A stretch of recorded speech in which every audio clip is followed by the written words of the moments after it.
안녕하세요. 뽀얀거탑의 아나운서 류일합니다. 여러분 한 주 동안 잘 지내셨나요? 요즘 날씨가 너무 좋죠? 기분도 좋으셨으면 좋겠네요. 자, 오늘은 임채선 원장님이 함께 나오셨는데요. 안녕하세요. 잘 지내셨어요? 네, 임채선입니다. 네, 4주 동안 뭐 좋은 일은 없으셨고요. 뭐 일본도 갔다 왔고, 일본 갔다 온 거 네. 좋은 일이네요. 중국도 갔다 왔고, 네. 일하러 다녀오신 거죠? 뭐 견학차 뭐 두 분 같이 다녔었다는 얘기가 있던데요? 어디를요? 어디를요? 아니에요? 아니구나. 네. 요즘 셋째 태어난 지 얼마 안 돼서 아기 키우는 재미가 아주 쏠쏠하시겠어요. 아기는 엄마가 키우는 거라고 저는 생각하고 있습니다. 그러니까 더 좋죠. 네네네. 너무 예쁘죠. 아닙니다. 네. 아기는 엄마가 키우는 게 아닙니다. 같이 키우는 거죠. 네. 우와 멋있다. 자, 그런 네. 생각 갖고 있으면 큰일 납니다. 아, 네, 알겠습니다. 우와 대단한데요. 저도 말을 잘못했네요 진짜. 네. 네. 조동찬 기자님도 오늘 나오셨는데요. 네. 어, 네, 나왔어요. 자 바로 사연 들어갈게요. 특별한 인사 말씀 뭐 하실 거 아닙니다. 없으시죠? 반갑습니다. 예. 오늘 사연이 임채선 원장님께 꼭 조언을 듣고 싶다고 하셨어요. 그래서 이게 온 지가 오래됐는데 기다렸다가 오늘 소개를 해드리는 거거든요. 네, 저희 맞춤형 서비스죠. 사연. 네. 네, 원장님 가족분은 아니시죠, 이분이? 그런 것 같네요. 예. 자, 제가 이렇게 임 원장님을 애타게 찾는 것은 다이어트 약 때문인데요. 지금 36세, 키는 190, 몸무게는 88kg 정도 되는 분이시라고 합니다. 와, 오, 나이는 고우시네요, 같고 되게. 네. 키는 저보다 나이가 10cm는 정신 연령이.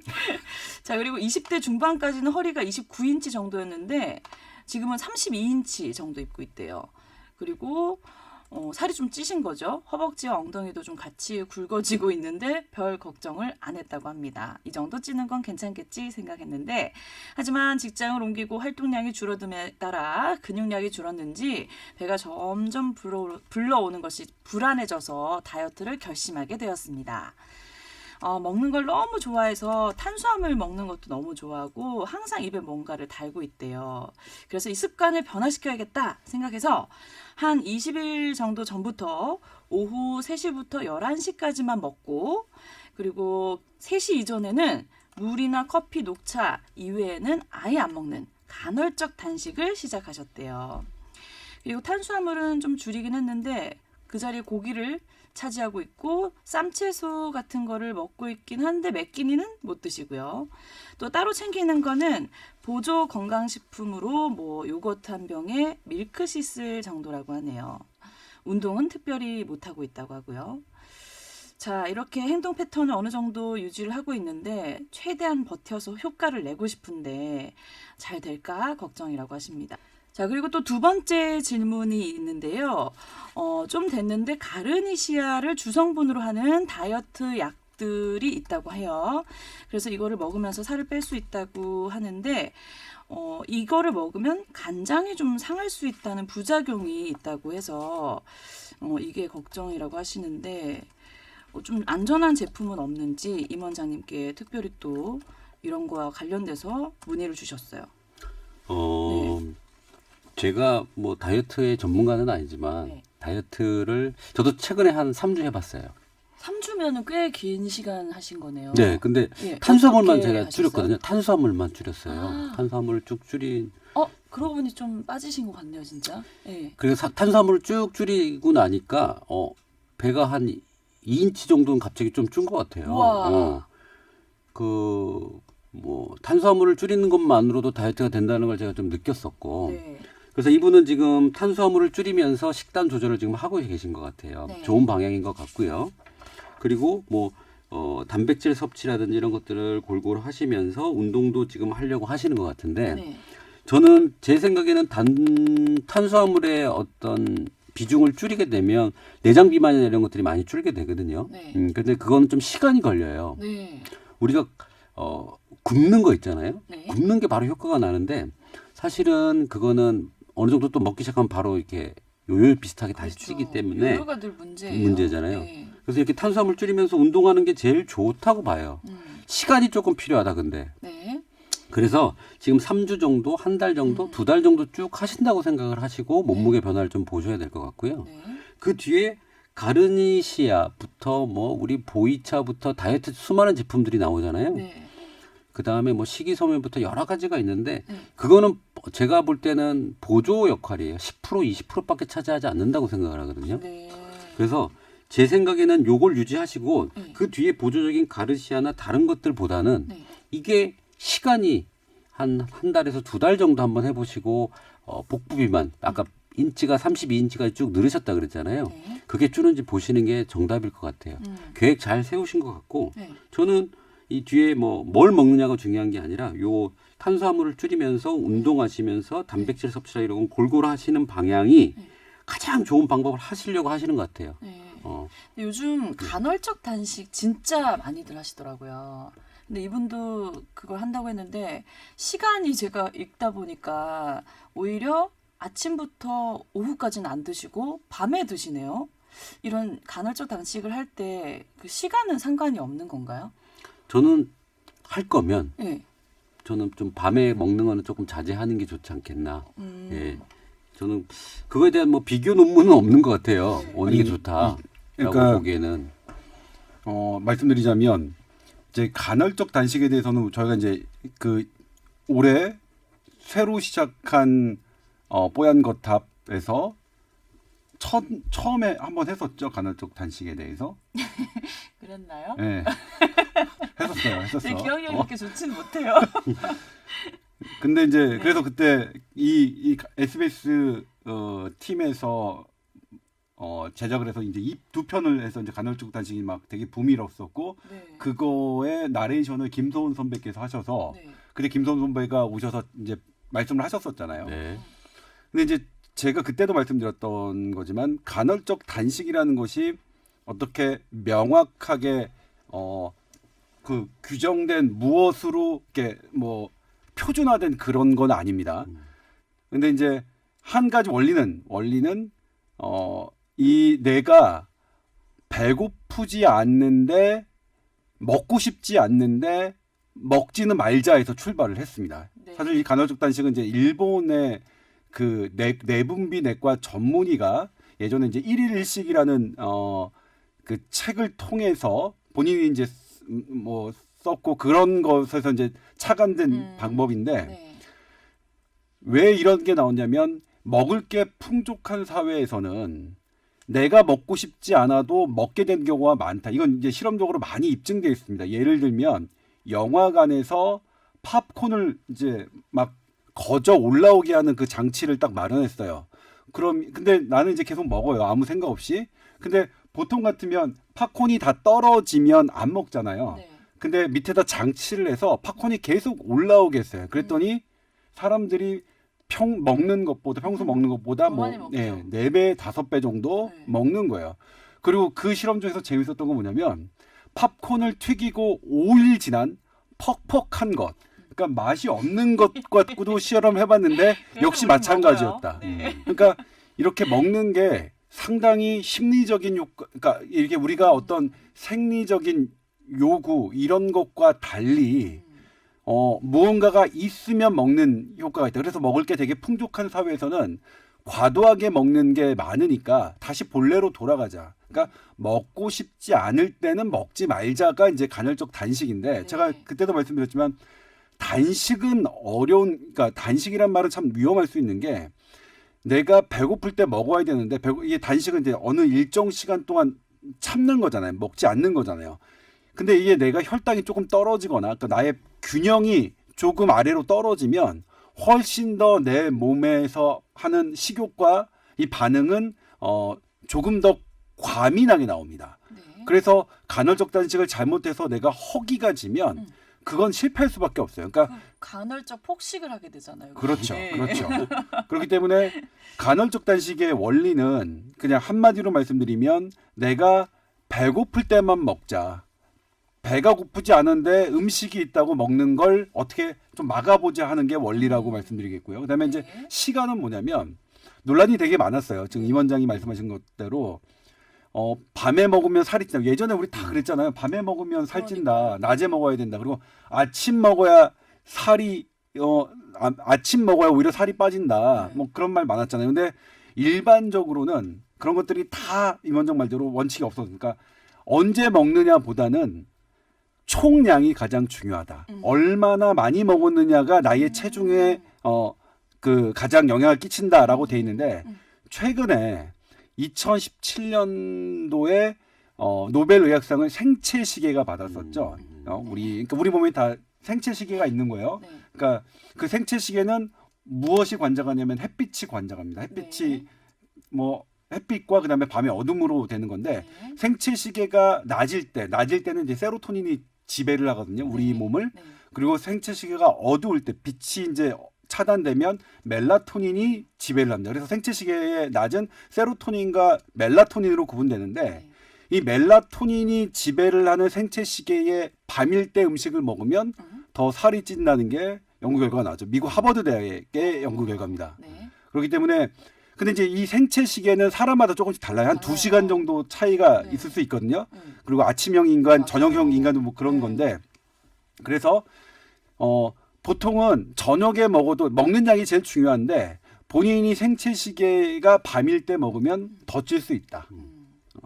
생체 시계가 밤일 뭐 어쨌든 뭐 그렇다. 그런 정도를 말씀드릴 수 있겠네요. 네.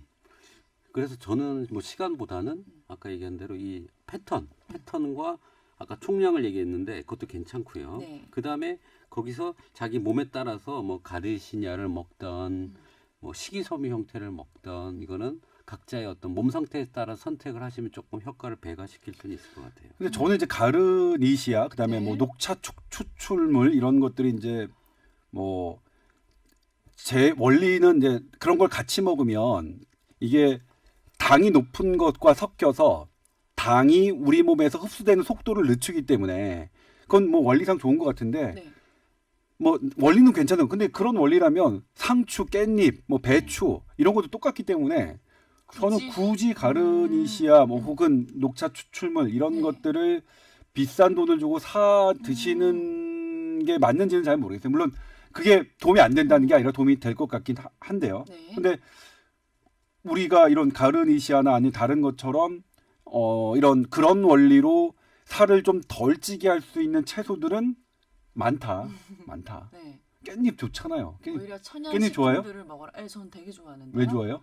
그 쌈 먹을 때 딱 뭐에다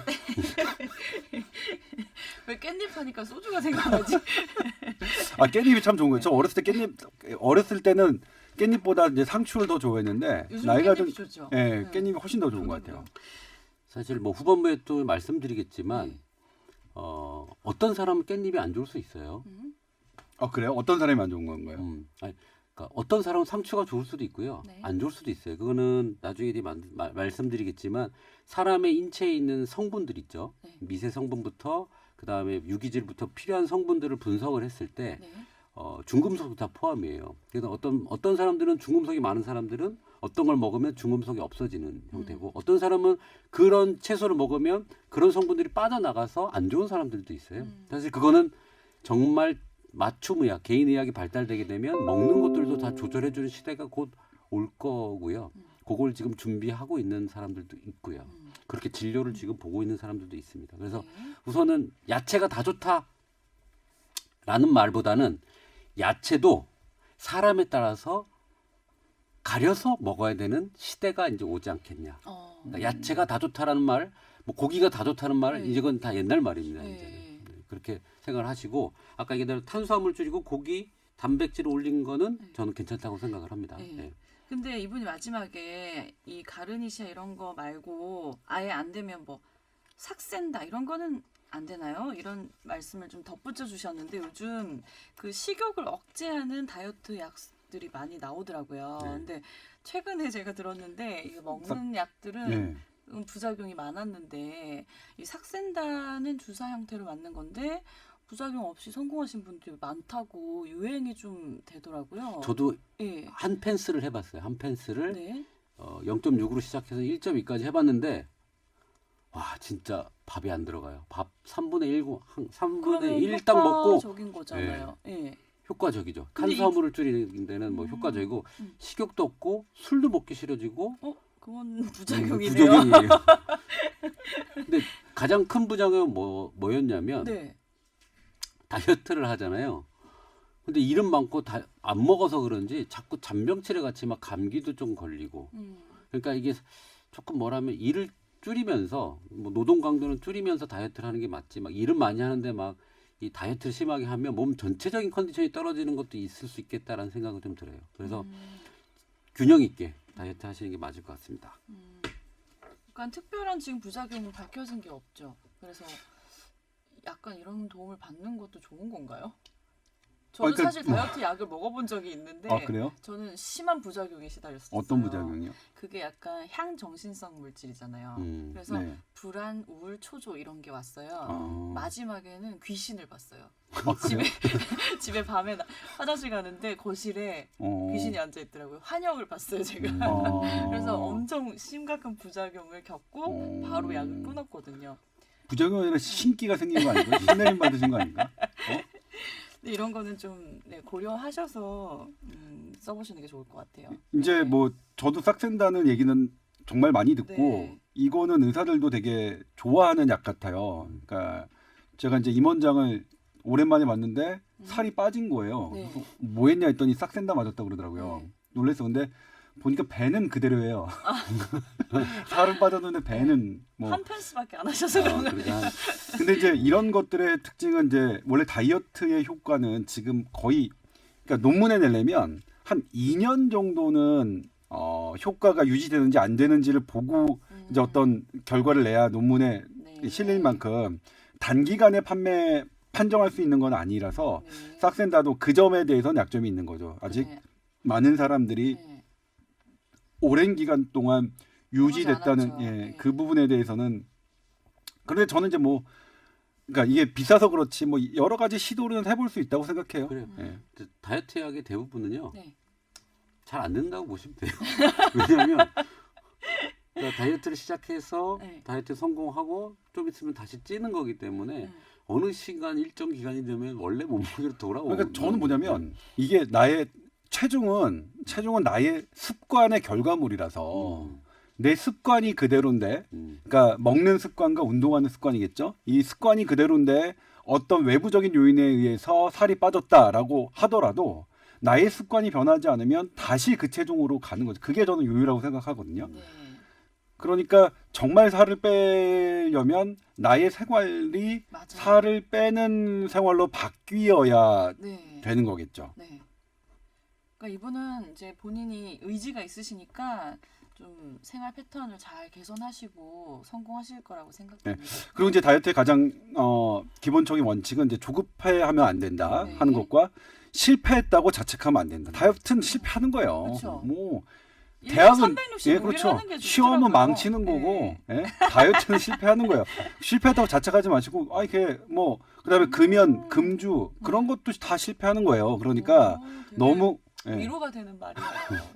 그러니까 너무 자기한테 엄격하게 하지 마시고 네. 천천히 그리고 맞아요. 지금 보니까 190에 88 남성일 것 같은데 네, 네. 비만도 봤더니 24.68 과체중이에요. 아주 네. 뭐 대단히 뭐 살이 찌거나 그러신 네. 상태는 아니기 때문에 천천히 그러니까 뭐 무리하지 않게 본인 자책하지 마시고 네. 그냥 내가 이렇게 한다 지금처럼 하셔서 밥 그 탄수화물 줄이고 그다음에 케이크 줄이고 그다음에 커피 마실 때 뭐 위에 올라 크림이나 설탕 같은 거 줄이고 뭐 과자 줄이고 이러시면서 그냥 생활하시면 될 것 같아요. 저희가 사실 다이어트 방법은 너무 다 잘 알고 있죠. 근데 그렇게 이제 습관을 바꾼다는 게 어려운 건데 의지가 있으면 충분히 해내실 거라고 생각됩니다. 자, 그리고 다음 사연 넘어갈게요. 안녕하세요. 뽀얀거탑을 너무나 감사하게 꾸준히 듣고 있는 35세 직장 여성입니다. 그런데 사연이 없으면 패널들의 쓸데없는 얘기를 들어야 한다는 조동찬 기자님의 말씀에 다급히 보내주신다고 하셨는데 저희 그 쓸데없는 잡담을 듣기 싫었다는 말씀이시겠죠? 네, 뭐, 예. 아니, 감사드립니다.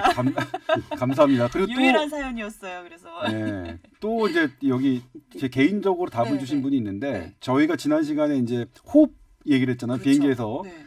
근데 이제 한 분이 사연을 주셔서 자기도 뉴욕에서 서울로 네. 왔는데 네. 그때 호흡을 그렇게 가다듬었더니 되게 도움이 괜찮더라? 됐다. 그래서 제가 이제 오! 물어봤죠. 이코노미석이신가요? 그랬더니 네. 대답이 없어요. 아 비즈니스석은 호흡 호흡 필요 그런 없잖아요. 얘기 하지 마세요. 네. 우리 그러지 맙시다. 우리 네. 그냥 우리 이코노미석 타시는 분들만 저한테 이제 물어봐 주시고 아닙니다. 그랬군요. 어쨌든 거기가 적용을 거기 해보셨다니. 누울 네. 수 있다면서요 비즈니스석은. 저는 몰라요. 왜 저한테 물어보세요? 그때 LA에서 네. 오실 네. 때 그 아침에 오셔서 네. 바로 일하셨을 때 네. 그때 누워서 오셨잖아요 비행기에서. 저한테 왜 이렇게 공격하세요? 마일리지로 한번 타봤어요. 먼 길 간 거라서. 네. 오랜만에. 네. 네. 조사하면 다 나오긴 하지만 네. 오랜만인 것 같진 않지만. 예. 자, 그래서 지금 사연을 읽고 있었잖아요. 자, 왜 그런지 모르겠고 언제부터였는지도 모르겠는데 배에서 꾸르륵 하는 소리가 많이 나신대요. 그 소리의 종류를 그래 써주셨어요. 꾸르르, 뾰록, 부룩, 꼬로로로로, 삑 이런 길이와 종류가 아주 무궁무진합니다. 빈도도 무시 못할 수준이라서 적게 잡아도 한 1시간에 4번은 나는 것 같대요. 진짜 많이 나시네요. 옆에 직원들이 사무실이 너무 조용해서 막 들릴 것 같아서 불안하시대요. 근데 언제부터 그랬는지는 모르겠는데 신랑이 초반에는 막 놀리면서 웃더니 언젠가부터는 병이 있는 게 아니냐 물어보시더라고 했대요. 그래서 신랑 배에서는 이렇게 소리가 안 나는데 내 위장에는 뭔가 문제가 있는 건지 궁금해하셨어요. 이렇게 특별히 소리 잘 나시는 분 또 있어요. 누구요? 제 주변에 김지연 아나운서라고 네. 같이 저랑 좋은 아침 하는 MC인데요. 네. 방송하려고 앉아 있으면 진짜 계속 소리가 나서 배에서 네, 너무 웃겨서 NG가 난 적도 있어요. 네. 네. 특별히 많이 나는 사람이 있는 것 같아요. 네. 우리 일반외과 전문의신 임원장. 의학적으로 얘기를 하면요. 네. 장애 운동이 1분당 소리를 이렇게 청진기를 들 때 이제 장에서 소리가 나는 횟수가 있는데 이제 그거 횟수에 따라서 장 운동이 활발하냐 멈춰 있냐 이런 거를 측정을 해요. 뭐 그래서 20회 이상이다, 40회 이상이다를 구분을 하는데 이런 사람들 장에 소리 나는 사람들은 장에서 활동되는 그 장의 소리죠. 네. 그게 항진돼 있어요. 네. 그러니까 장의 운동이 활발해져 있는 사람들을 얘기하거든요. 그래서 한의학적으로는 근데 그거에 대한 뭐 특별한 치료를 하진 않죠. 의학 쪽에서는. 근데 이제 그 통증이 있거나 그럴 때는 진경제라고 해가지고 장의 운동을 좀 늦추고 네. 우리 장에서 음식물이 들어가서 빠져나가는 그런 속도를 좀 천천히 하는 약을 먹기도 하죠. 근데 증상이 없으면 사실 소리만 나는 거 가지고 약은 먹진 않아요. 근데 이제 한의학 쪽에서는 어떤 것들이 있냐면 이런 장명에 관련돼서는 조금 예민한 사람들 그리고 뭐 의학적 용어로 교감신경 톤이 조금 올라가 있는 사람들 그리고 항상 신경을 쓰면 그걸 꼭 이렇게 완벽하게 하려고 하는 사람들 그래요? 근데 장은 원래 부교감 신경이 지배하는 영역이잖아요. 아니요 같이 작용을 하죠. 항진하기도 했다가 그걸 두 가지가 다 같이 왔다 갔다 하죠. 네. 그러니까 그래서 교감 신경은 장 운동을 조금 적게 하고 부교감 신경이 장 운동을 촉진하는데 교감신경 톤이 올라가면 멈추죠. 네, 또 그렇죠. 그러니까는 얘가 원래 작용을 하다가 얘가 갑자기 하면 멈추게 되겠죠. 그래서 네.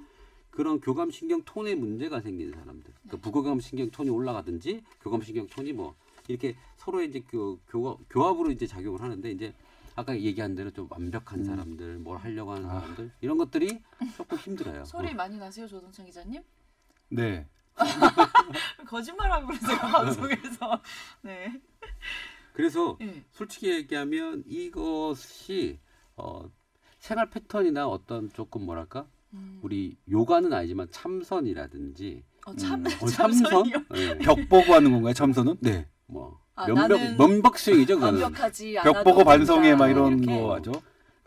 그래서 이거는 어떻게 보면 그 우리 중추신경에 나오는 자율신경계에 대한 그런 부분이라고 좀 보시고 그래서 조금 어느 순간에 또 사라지기도 합니다. 이렇게 소리 나던 사람이 네. 갑자기 안 나기 시작할 때가 있어요.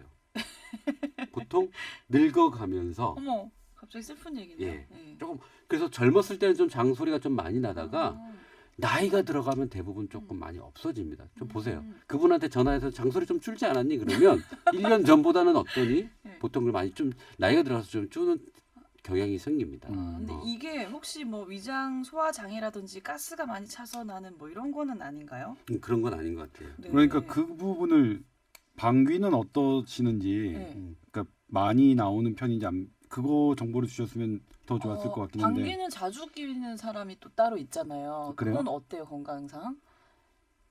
근데 방구를 참으면 본인은 어떠세요? 저는 자주 끼.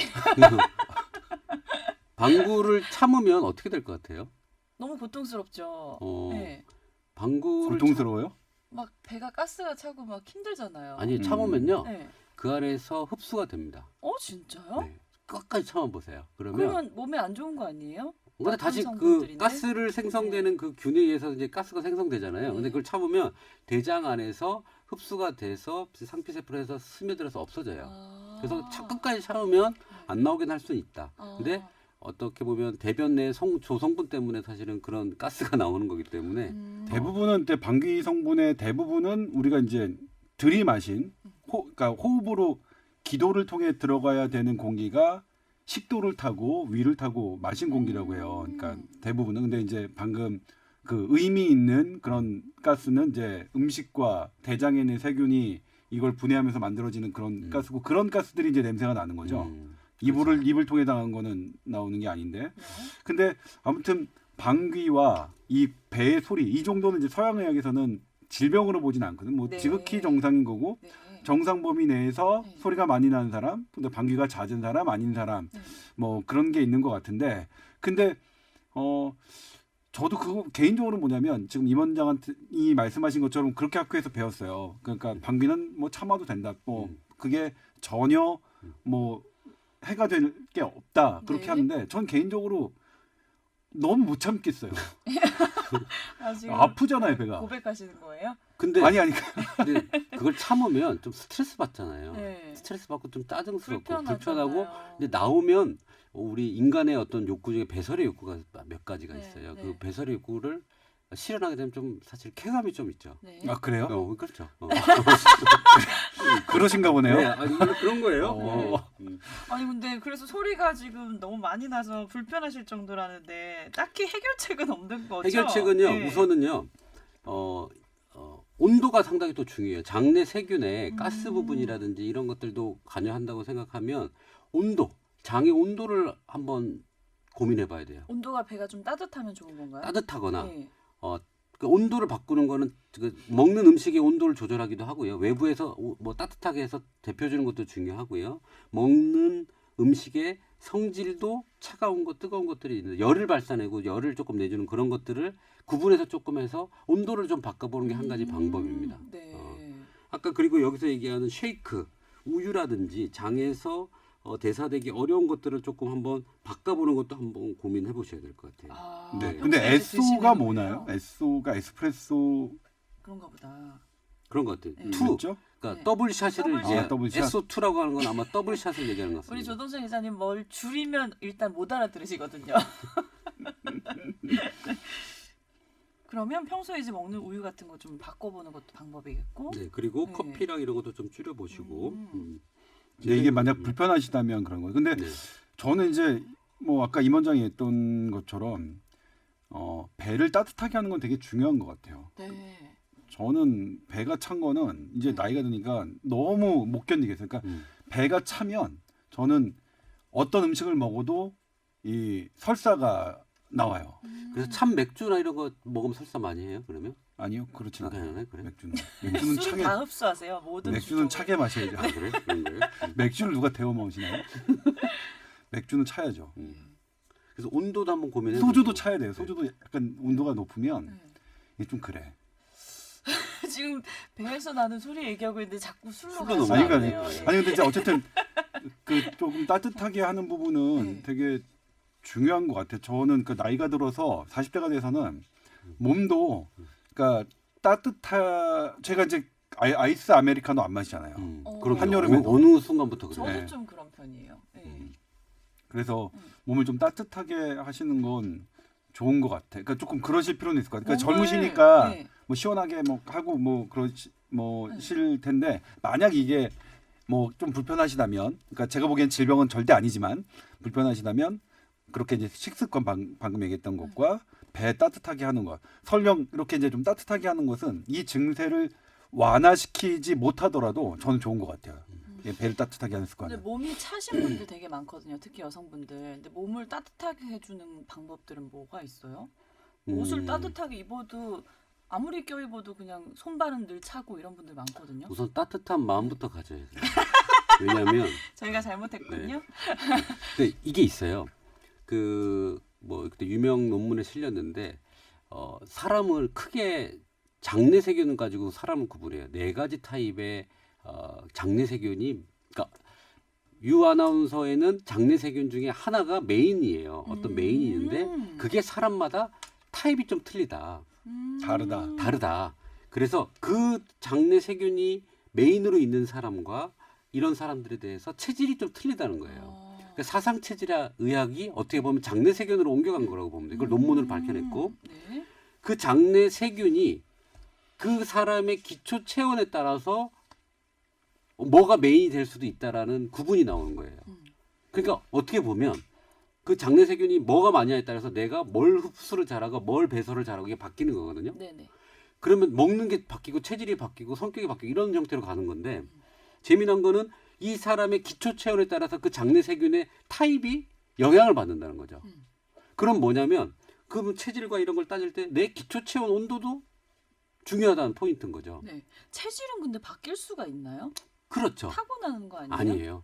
그 사상 체질 하시는 분한테 이제 한 명이 여러 사람을 했더니 막 체질이 바뀌는 거예요. 그래서 체질은 타고난 어떤 유전을 얘기하는 게 아니라 내가 이 현재 상태에서 어떤 상태의 몸의 균형 상태가 있느냐가 사실 체질이라고 보면 바뀔 수 있어요.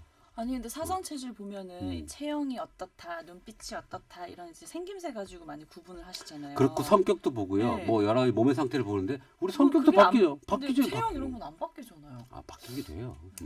그래서 꼭 어. 너무 정해져 있다고 생각하시면 안 되고 네. 그래서 아까 얘기로 돌아가면 온도 부분이 상당히 중요하다. 온도에 따라서 장내 세균의 변화가 오고 그 변화가 오면 몸의 변화도 많이 오게 되거든요. 그러니까 온도 부분을 한번 고민해 보시는 게 좋을 것 같아요. 네. 도움이 되셨기를 바랍니다. 그리고 자주 보내주세요. 오늘 네. 쓸데없는 얘기 안 하고 보내주시니까 참 좋네요.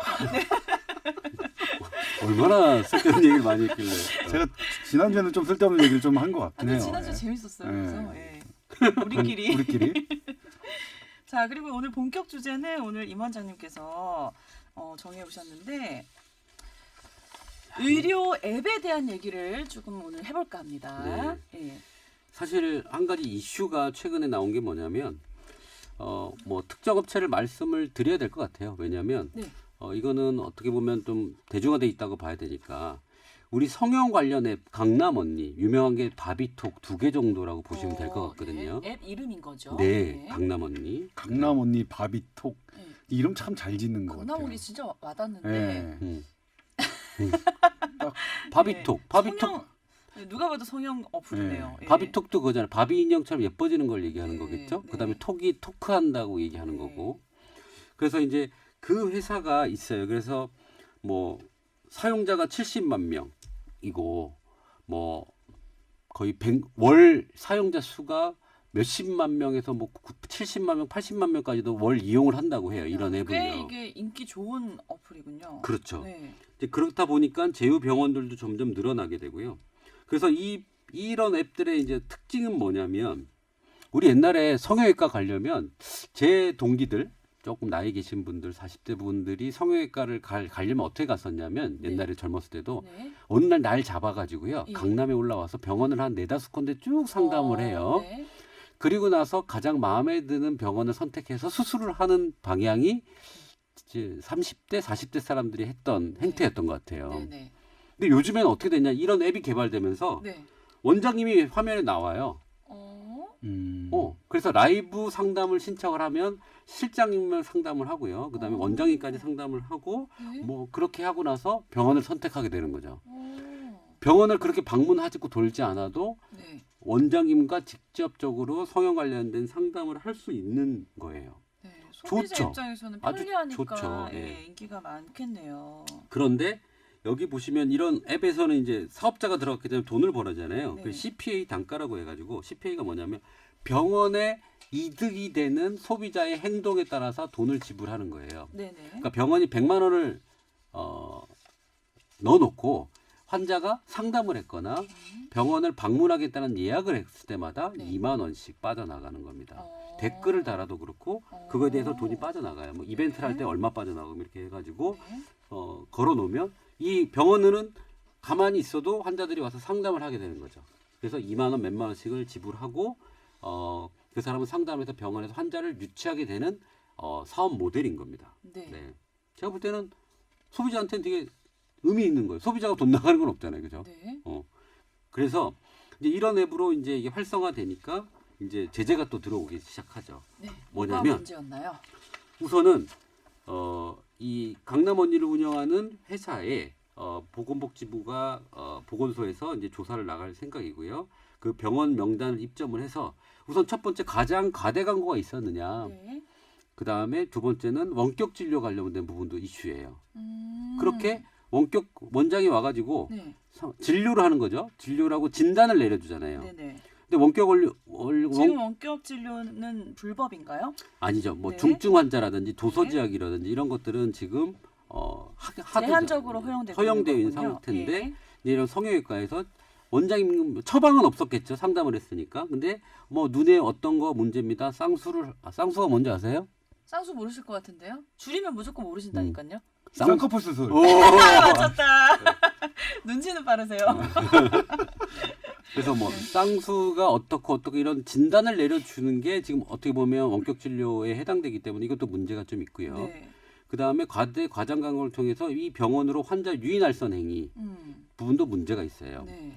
우리 의료법의 가장 의료 산업을 저해하는 부분이기도 하거든요. 네. 환자 유인할선 행위 부분이. 네. 그럼 이렇게 해가지고 내 병원의 퀄리티는 떨어지는데 막 과대 광고를 해서 네. 뭐 이거 100% 된다고 해가지고 환자를 끌어들여서 돈을 버는 행위가 됐을 때 환자를 유인 행위를 했을 때 광고도 포함되겠지만 그런 걸 했을 때 문제가 되는 경우가 유인할선 행위에 접촉되는 거거든요. 이런 세 가지 포인트에 대해서 지금 조사를 지금 하고 있는 상황이에요. 네. 근데 이게 기준이 모호한 거죠 지금. 그렇죠. 네. 근데 이게 저는 성형외과 부분을 어떻게 보면 의사가 하는 진료 영역이기도 한데 어떻게 보면 필수제라고 보기는 어렵잖아요. 아팠을 때 치료하는 건 아니라 네. 내가 예뻐지기 위한 선택이기 때문에 어느 부분 어떻게 보면 그 필수제 요소에서는 조금 영향력이 좀 떨어진다고 볼 수 있는데 이런 것들을 똑같은 잣대로 해서 의료 산업을 조금 저해하는 부분이 맞느냐 또 사실 고민을 해봐야 될 것 같아요. 네. 근데 이제 여기서 끝나는 게 아니라 이제 확장을 해보면 그러면 이게 문제가 있다 그러면 사실 지금 네이버 광고도 문제가 되는 겁니다. 왜요?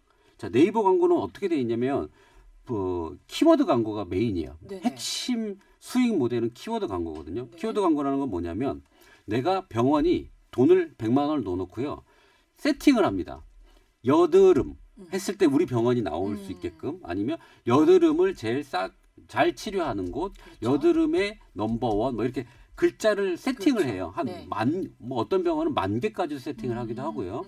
그렇게 세분화해서 세팅을 해놓으면 각 그 문장에 따라서 가격이 매겨져요. 네. 아까 얘기한 것처럼 여드름 이 세 글자는 막 몇만 원씩 합니다. 클릭할 때마다. 클릭할 때마다요? 그래서 오. 떠 있는 병원에 고객이 네. 일반 사람이 클릭을 딱 하면 그 충전돼 있는 돈이 그냥 빠져나가요. 그러니까 네이버는 그냥 그만 걸어놓기만 해도 돈을 버는 거죠. 예. 그런데 아까 얘기한 대로 네이버에 아까 했을 때 여드름을 세계에서 제일 잘 고치는 병원 이렇게 말했다고 했죠. 네. 그게 맞는 광고는 아니잖아요. 네. 그렇게 해서 올려서 클릭을 해서 환자가 보고 병원을 방문했을 때 그거는 돈을 받고 유인행위도 포함되는 거고 과대 과장 광고도 되는 거고. 그런 거에 대한 네. 선택이 안 되는 거죠. 저도 뭐냐면 이제 이 얘기를 임 원장이 꺼냈는데 사실 좀 놀랐어요. 네. 그리고 이게 지금 성형외과 영역에서 벌어지고 있는 일인데 네. 확대를 해서 확대가 될 것 같아요. 왜냐하면 이제 기존의 의료 광고는 TV나 신문이나 잡지 혹은 지하철 표지판 뭐 이런 이 전통적인 장소에 관해서 우리 법규는 있지만 이건 새로운 영역이잖아요. 어플리케이션이라는. 네.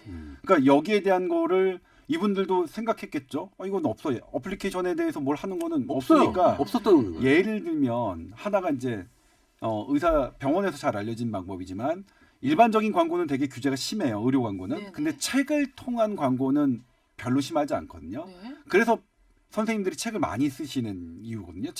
책을 광고하면 되니까. 아. 이 의료 광고를 대신에 아. 그런 부분이 있었는데 네. 이건 이제 새로운 영역의 어플리케이션이 왔는데 이제 이 어플리케이션이 그러니까 사실 뭐 따져보면 광고로 보일 수 있죠. 그리고 광고죠. 광고죠. 유인행위로 네. 볼 수 있는데 그러면 이제 기존의 광고와 유인행위와 그런 기존의 이제 네이버나 뭐 다음 혹은 기존에 하고 있는 것들은 유인행위나 뭐 이런 게 없느냐, 과장이 없느냐? 네. 그건 저는 아닌 것 같아요. 있어요. 그러니까 내용은 사실 뭐냐면 이 어플리케이션이 들여다봐야 되는 정부가 이걸 들여다봐야 되고 그리고 사회적으로도 논의해 봐야 되는 영역이긴 맞는데 그래서 이거 진짜 우리가 어디까지 허용하고 어떤 식으로 활용할 것이냐는 걸 봤는데 근데 이거는 과도하고 그다음에 기존의 광고는 과도하지 않다. 이거는 좀 동의하기는 어려워요. 그러니까 임원정이 지금 줬던 대로. 근데 저는 그래서 이 어플리케이션 저는 어떻게 생각을 하냐면 이거 어플리케이션은 기존에 없던 영역이니까 네. 이것에 대해서 어떤 관련 제도를 만들어야지 이걸 무조건 그러게요. 뭐 나쁘다고 물론 이제 법을 위반하고 그런 게 있다면 그건 분명히 뭐 해야겠죠. 뭐 법 어긴 게 있으면 그것에 대해서 조치를 해야겠지만 이 어플리케이션이 상당히 들여다볼 만한 게 있다. 그리고 이게 이제 인기를 끈다는 건 어떤 의미가 있냐면 제가 뭐냐면 사람들이 많이 모이는 병원 쟤는 그러니까 되게 과장 광고로 사람들이 많이 모인다. 이렇게 저도 예전에 생각했었거든요. 네. 제가 그래서 한 번은 그러니까 제가 솔직히 말씀드릴게요. 네. 지하철에 뭐냐면 광고를 하셨어요. 그 한의사 분이 당뇨약부터 끊고 와라. 그럼 내가 당뇨 다 치료해주겠다. 그럼 제가 이제 그 당시에 그 10년 전에 조동찬으로서는 얼마나 분기탱천할 일입니까? 그래서 내가 너를 무조건 어떻게 해보겠어. 끝장내보겠어. 갔어요. 갔는데 사람들한테 이제 물어보잖아요. 가서 그 당시에 이제 그걸 잠입 취재라고 하죠. 근데 떨렸어요, 되게. 떨리는 마음으로 사람들에게 물어봤어요. 이게 그러니까 물어본 이유는 그렇죠. 이거가 했는데 사실 효과도 없는 것 같고 뭐 돈만 낭비된 것 같다. 이런 식의 인터뷰를 따려고 들어갔는데 못 땄어요. 오. 왜요? 환자들이 너무 만족하는 거예요. 다들. 그렇구나. 그래서 그때 사실 되게 충격이었어요. 그래서 아까 그때 들었던 생각 이제 그 다음부터 든 생각 뭐냐면 과장 광고라서 사람이 많이 모인다는 것의 전제는 뭐냐면 사람들이 다 바보라는 뜻이거든요. 바보니까 과장 광고로 가서 거기 가는 거죠. 근데 사람들이 다 바보가 아니라 그러니까 일시적으로 바보일 수 있지만 일시적으로 현혹될 수 있지만 사람들이 한번 갔는데 맞아요. 안 좋으면 그 다음에 안 가잖아요. 네. 그렇기 때문에 사람이 어떤 일정 기간 지속적으로 사람이 많이 인기가 있다는 건 그건 사람들에게 필요한 일일 수도 있다. 필요한 도구일 수도 있다는 것을 한번 생각해 봐야 되는데 네. 아무튼 근데 다시 그 원래 그분으로 돌아간다면 그분은 제재를 받아서 그 광고를 철폐했습니다. 그러니까 의료법 위반으로 이렇게 심의에 걸려서 결국은 이제 문제가 돼서 그분은 이제 그런 광고를 아예 일체를 하지 못하게 되셨는데 아무튼 이렇게 이 강남 언니나 뭐였죠 무슨 바비톡 같은 네. 이런 어플리케이션에 대해서 네. 이것들이 의료계의 기존 광고와 어떻게 맞물려 가는지 하는 거는 되게 흥미로운 일인 것 같고 그리고 지금 병원을 찾는데 일반인들의 정보가 부족한 건 사실이잖아요. 맞죠. 예. 유일하게 찾는 게 사실은 광고밖에 없잖아요. 네.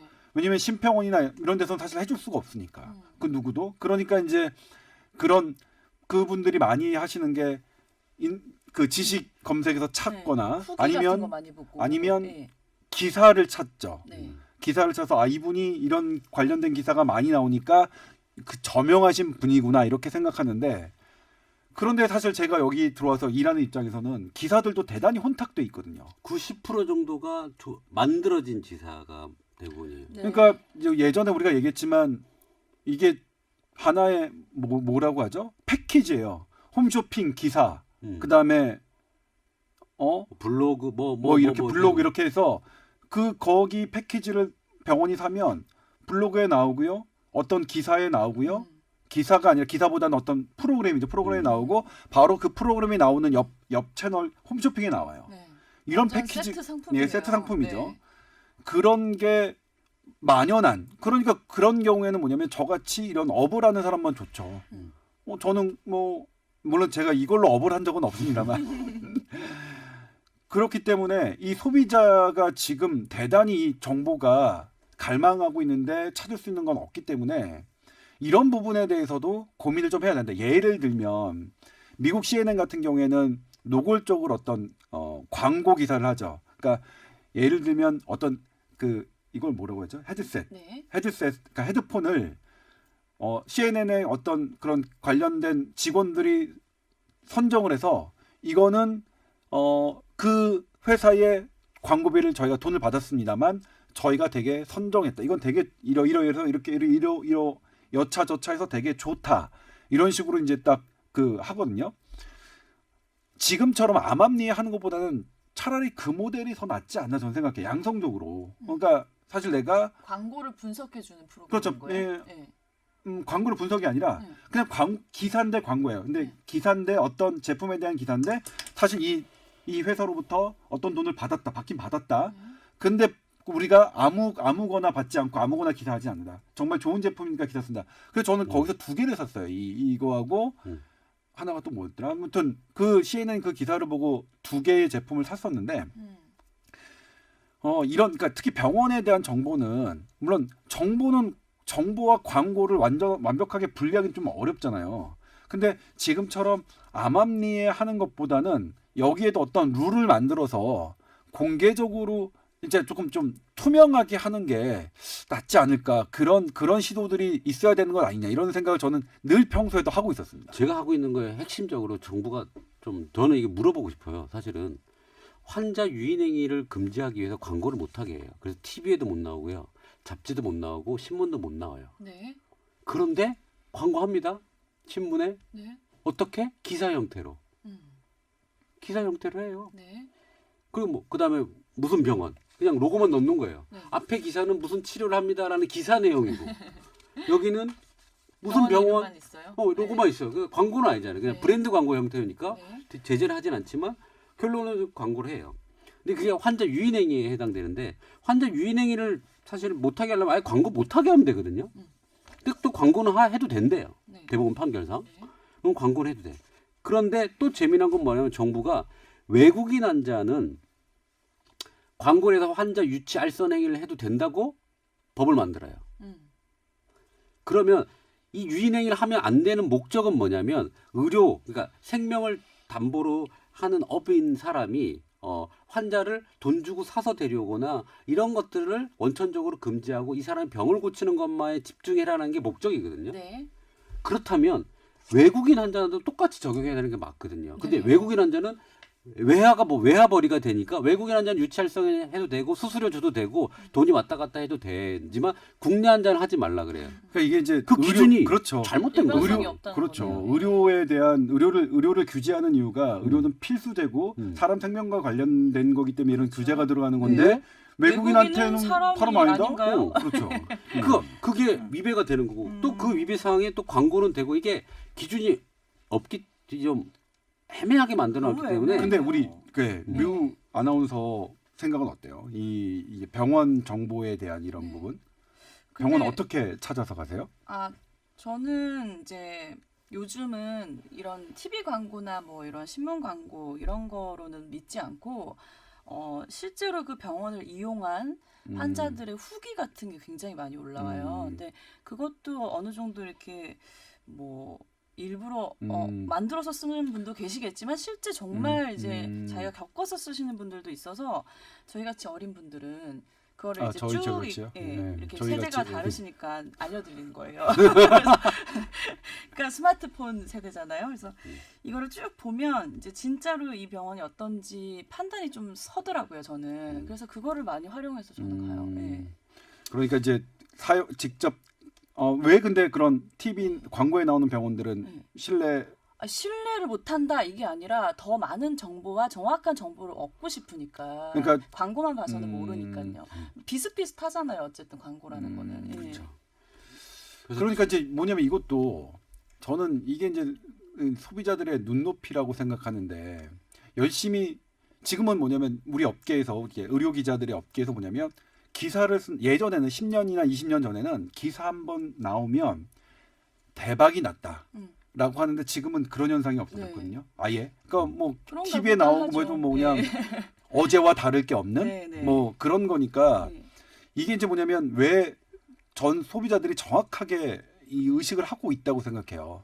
이게 이제 저런 구도 알려지진 않았지만 못 믿겠어 하는 부분들이 있어서 이제 저는 이제 고민이 뭐냐면 이런 부분이 어떻게 그렇게 갈망하시는 분들에게 이런 정보, 병원이나 이런 정보를 좀 제대로 전달. 어떻게 제대로 전달하는 방법이 전달하는 게 있을까? 네. 있어야 된다고 저는 생각해요. 그러니까요. 무작정 뭐 유인행위라고 맞고 뭐 맞고가 아니라 좋은 정보를 제공할 수 있는 것들을 해야 된다. 물론 이제 음. 이 부분이 사람의 생명과 관계된 거니까, 그러니까 일반적인 기업, 일반적인 상품 이런 시장과 똑같이 이제 뭐 규제를 풀면 안 되겠죠, 당연히. 이거는 이제 엄격하게 정부가 관리를 해야 되는데 지금 현상은 어쨌든 관리가 제대로 돼 있는 것 같지는 않고 그래서 이상하게 꼬여가고 있으니 뭐 그런 부분에 대한 논의는 조금 해야 되는 게 아닌가 그런 생각이 들었어요. 네. 그 이제 요 앱에 관련된 거를 얘기를 하다 보면 솔직히 말하면 소비자 중심에서 생각을 지금 해보는 거거든요. 네. 소비자한테는 좀 좋은 어플이고 좋은 건데 네. 법적으로 걸리잖아요. 네. 근데 제가 조금 조사를 조금 더 해보니까 얘가 2년 전에 방송을 하면서 이런 앱이 나오면 대박입니다라고 했던 앱이 있어요. 뭐냐면 우리가 병원 가면 처방전 종이 들고 가서 하잖아요. 그걸 스마트폰에 넣어서 그냥 띡 해서 약이 나오고 지금 레몬헬스케어에서 만든 이 플랫폼은 어떻게 돼 있냐면 네. 레몬헬스케어는 뭔가요? 또 이런 앱을 만드는 회사예요. 회사요? 그다음에 강남 언니 바비톡과 좀 다른 개념이에요. 근데 이제는 네. 성형에서 좀 벗어나서 전체 이제 네. 질병을 네. 병원인데 내가 병원에서 처방전이 딱 나와요. 그럼 처방전이 옛날엔 종이로 준 게 아니라 바코드 형태나 정보로 딱 들어와요. 바코드, 네. 바코드가 아니라 네. 바에 많이 다니시니까 이건 그래요? 바코드라고 하지. 빠 좋네요. 자, 그 들어온 정보를 눌러서 클릭하면 내 근처 약국으로 전송이 돼서 이미 약을 만들고 결제까지 끝나요. 네. 그럼 그 사람은 딱 가면 복약지도 막 기다릴 필요 없이 약은 준비돼 있고 우리 약국 가면 기다리잖아요. 약 만들 네. 때까지. 그냥 약은 계산도 돼 있고 요즘 큰 병원에서는 이렇게 하던데요. 그러니까 네. 그걸 제가 2년 전에 해야 된다고 얘기를 했는데 네. 이제 그걸 실현하는 회사가 나온 거죠. 네. 그래서 각 큰 병원들하고 이제 연계돼 가지고 그렇게 바코드 형태로 정보를 했죠. 네. 그 당시에 뭐 이슈는 뭐였냐면 그 의료 정보에 대한 보안 부분 뭐 이런 것들이 이슈였는데 이제 그걸 해결한 것 같아요. 네. 이런 앱들은 사실은 소비자한테 너무 좋죠. 간단해지니까요. 과정이. 네. 또 골든케어라는 앱은 뭐가 있냐면 그렇게 저장된 정보가 쫙 기록이 돼요. 그러니까요. 기록이 돼서 내가 옛날에 무슨 약을 맞아요. 먹었는지가 싹 돼 있고 내가 약의 용량이 변화, 그때 뭐 아팠는지. 음. 그럼 그 정보나 진단서들이 정보돼 있는 거를 클릭 하나로 보험사에 우리 실손보험에 청구하게끔 돼 있는 이런 앱들도 생겼어요. 네. 그러니까 이런 것들은 어찌 보면 소비자한테 좋은 앱인 거잖아요. 네. 근데 문제는 아까 얘기한 강남이나 이런 것들은 환자가 어떤 병원이 좋은지에 대한 평가와 소개와 환자가 찾아가는 서비스잖아요. 이거는 네. 온 사람들에 대한 사후에 관련된 앱들이고요. 결론적으로는 머리 굿닥이라고 해서 큰 지금 병원 소개하는 어플이 있잖아요. 거기도 다 광고로 먹고 사는 회사란 말이에요. 그러니까 저는 그거 네. 그런 거가 이제 굿딱 그런 거 그래서 강남 언니도 마찬가지지만 우려되는 게 지금 이제 이게 새로운 시장 어플리케이션에서 기존 광고처럼 들어왔는데 기존 광고의 규제를 받지 않은 거니까 사실 뭐냐면 그런 식으로 보면 광고죠. 그러니까 네. 광고니까 광고 규제를 저는 받아야 된다고 생각해요. 그래서 네. 어플리케이션에 대해서는 새로운 논의가 있어야 되는데 저것 또한 뭐냐면 강남 언니에게 어떤 뭐 돈을 준 사람의 병원을 소개하는 거겠죠. 그러니까 좋은 병원이 아니라. 그렇죠. 그러니까 저런 거에 가장 큰 그러니까 진짜 이제 그러니까 소비자 입장에서 보면 네. 좋은 그러니까 돈 많이 내는 병원을 소개하는 게 아니라 네. 정말 좋은 병원 잘하는 병원을 이게 소개해주는 어플이 좀 나왔으면 좋겠는데. 조 기자님. 예, 그게 안 되는 거잖아요. 제가 이 앱에 대해서 관심을 2년 전부터 갖고 KT랑 이 진짜 좋은 앱을 만들어 보자 병원을 소개하는 거. 그래가지고 네이버 지식인 의사들 그것까지 다 포함해가지고 약간 공공성이 있는 걸 만들었는데 망했어요. 왜요? 수익이 없잖아요. 그렇긴 하네요. 없어지는 거예요, 그냥. 그러네요. 자본금과 그걸 몇십억을 뭐 투입을 해서 만들었어요. 정말 좋은 앱을 만들었고 네. 전국의 모든 병원이 다 나오고 뭐 그런 것들이 다 들어가서 했는데 광고 유치나 이런 수익 모델이 없으니까 망하는 거죠. 사실은 근데 이런 모델들은 아까 얘기한 그 우리 약국 계산하는 거는 거기서 수수료 피를 받죠. 근데 그건 좋은 것 같아요. 그거는 그러니까 뭐 병원을 어떻게 이제 뭐 저기 하는 게 아니라 절차를 되게 간단하게 해주는 거니까 네네. 그런 거는 조금 이건 문제가 없다. 예, 없죠. 근데 활성화됐으면 이제 좋겠네요. 아까 환자 병원을 소개하게 되는 이런 어플에 대해서는 아까 법적인 문제 그리고 외국인은 왜 차별하느냐. 그렇죠. 뭐 이런 것들은 일관성이 없다고 봐야 되고 사문화돼 가고 있다고 보시면 돼요. 예전에는 환자 유인 광고 행위가 아예 일절 금지였는데 지금은 풀려가고 있거든요. 그다음에 TV도 안 되고 뭐도 안 된다는데 또 풀려가고 있고 재미난 거는 요즘 1년 반 전에는 환자의 사전 그 뭐지 성형 전 수술 네. 전 수술 후 사진을 기재하는 광고가 많았었어요. 네. 성형외과에서. 네. 근데 어느 시점에서 그건 안 된다. 과대 과장 광고라고 해서 안 됐는데 지금 앱 안에는 다 있어요. 네. 그러니까 이게 시대가 달라지면서 매체가 달라지면서 광고 기법이 달라지고 있는데 이걸 조례가 못 따라와요. 근데 소비자 입장에서는 편리한 점이 훨씬 많기는 한데 또 걱정되는 게 이런 어플을 통해서 이제 정말로 뭐 수술을 받는다든지 했을 때 뭐 만족된 결과를 못 얻는다든지 어떤 다양한 부작용이 있을 수 있잖아요. 그럴 때 법적으로 보호받을 수 없는 뭐 어떤 안 좋은 상황이 생기면 어쨌든 그게 또 문제가 될 수 있으니까 그 부분은 좀 어떻게 정확하게 정리를 해서 관련 법을 만들어야 되지 않을까 그런 생각도 드는데요. 예. 그게 가장 문제죠. 치료가 잘못됐을 때 네. 뭔가가 부작용이 생겼을 때는 누가 책임을 질 것이냐. 그렇죠. 그러니까 예를 들면 강남 언니라고 강남 언니든 뭐 바비톡이든 여기를 믿고 여기에 유명세 때문에 어떤 병원을 갔는데 그 병원에서 만족하지 못한 결과가 있으면 네. 강남 언니가 과연 책임을 져줄 건지 안 져줄 건지. 져주죠. 예. 네이버가 책임져 줍니까? 예, 뭐 그렇죠. 그러니까 사실 이 부분도 되게 사업적으로 들어온 것 같아서 사업적인 부분에 대해서 제가 이제 왈가왈부하기는 저도 이제 더 이상은 이제 겁나서 안 할 텐데. 근데 분명히 이거는 여기 강남 언니나 여기가 하는 정보 성형외과 정보가 저는 들여다보지 않지만 좋은 정보일 가능성이 좀 떨어진다고. 왜냐하면 여기다 돈을 낼 거 아니에요. 그럼 당연히 나를 찾아오는 환자들에게는 뭐 그만큼의 돈을 더 해야겠죠. 예를 들면 네이버나 다음에 검색에서 광고비를 내는 돈이 있잖아요. 거기 검색 제가 평소에도 말씀드리지만 네. 허리 디스크를 지식 검색에서 치면 병원이 딱 나와요. 정말 제가 가지 말라고 말씀드리고 싶은 병원들부터 위로 떴던 적이 있었어요. 지금은 잘 모르겠어요. 최근에는 해본 적이 없어서. 그러니까 돈이 과거에는? 많은 병원부터 뜨겠네요. 그럼요. 아까 얘기했잖아요. 그 비용을 가장 높게 책정한 네. 병원이 그렇죠. 맨 위에 떠요. 예. 그러니까 이것도 그런 원리로 본다면 그 원리로 그러니까 여기도 순위가 있을 거 아니에요. 그 순위로 돼서 높게 뜨는 병원이면 분명히 그만큼의 돈을 내고 그 돈 낸 투자한 돈을 환자로부터 회수해야죠. 회수하는 그런 시스템일 테니까 사실은 되게 매의 눈을 뜨고 봐야 되는 어플리케이션으로 보이네요. 네. 저는 물론 이거에 대해서 들여다보고 취재한 적이 네. 없어서 뭐라고 말씀드리긴 못하지만 네. 저는 소비자가 좋아하는 것만 해야 된다고 생각을 해요. 네. 이게 분명 좋은 기능도 있는 것 같아요. 저는 여기서 가장 전 좋은 게 직접 원장님을 만나서 상담을 한다는 게 좋다는 거죠. 네. 그 후기 만들어진 후기나 이런 네. 전후 사진에 대한 댓글 5,000개 이 병원으로 가야지가 아니라 그래 이 병원이 좋은 것 같아. 그리고 원장하고 직접 상담을 해서 그 신뢰를 쌓아서 거기서 한다는 거는 괜찮은데 아까 얘기한 대로 원격 의료 의 문제가 되는 거죠. 그러니까 법이 못 따라간다는 거죠. 세상은 지금 다 원격 의료를 하고 있는데 우리나라만 반대하고 있는 상황 같거든요. 네. 원격 의료는 이제 뭐 의료계에서 일관되게 반대 입장을 한 것이고 이제 안전성 이런 부분 때문에 저는 물론 개인적으로는 다른 생각을 갖고 있습니다만 네. 일단 그것도 이제 사회적인 합의가 좀 필요한 부분인 것 같아요. 네. 하여튼 그래요. 네. 그냥 소비자가 환자들이 원하는 거고 국민들이 원하는 거면 그 방향으로 가야 된다고 생각을 하거든요. 그러니까 저는 이제 공급자가 왜 이걸 좌지우지하는 거죠? 저희가 자주 아 그래요?